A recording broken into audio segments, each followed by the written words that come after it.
Welcome to our channel. Unforgivable error in classic Christmas film that infuriates West Country folk every single year. As the festive period draws near, many of us are immersing ourselves in the custom of adorning our homes with Christmas decorations and settling in for a binge watch of holiday films and TV specials.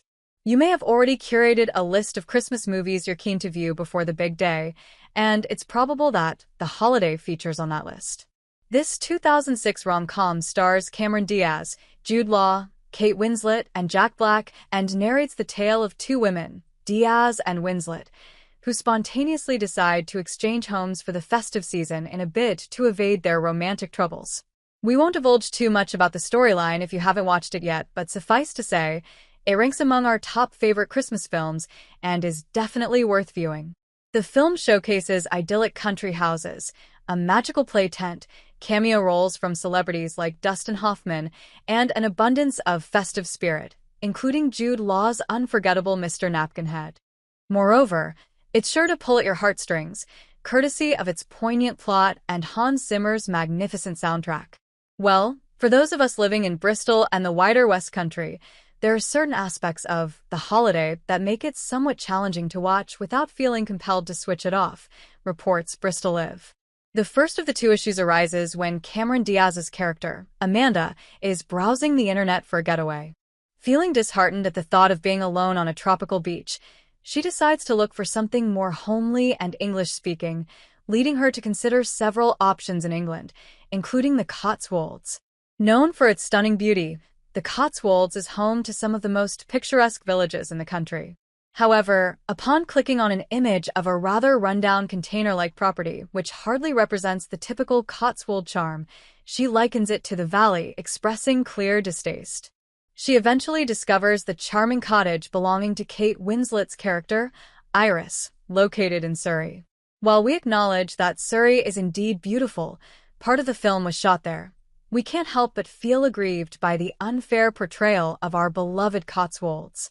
Moreover, a truly unforgivable moment occurs later in the film when Iris is conversing with her new movie star friend and neighbor, Arthur, portrayed by Hollywood icon Eli Wallach, known for the good, the bad, and the ugly, among others. When Arthur inquires about Iris's English origins, she responds with Surrey. This prompts Arthur, an Academy Award winner and somewhat of a knowledgeable Hollywood historian, to incorrectly state that Cary Grant was from Surrey. Iris affirms this, causing every Bristolian viewer to exclaim in horror, and oh, he wasn't. This is the kind of frustration that makes us want to switch over to Love Actually or The Office Christmas Special, the British one. Cary Grant, ranked as the second greatest male star of Golden Age Hollywood cinema, after Humphrey Bogart, was born and bred right here in Bristol, as a recently aired ITV series reminds us.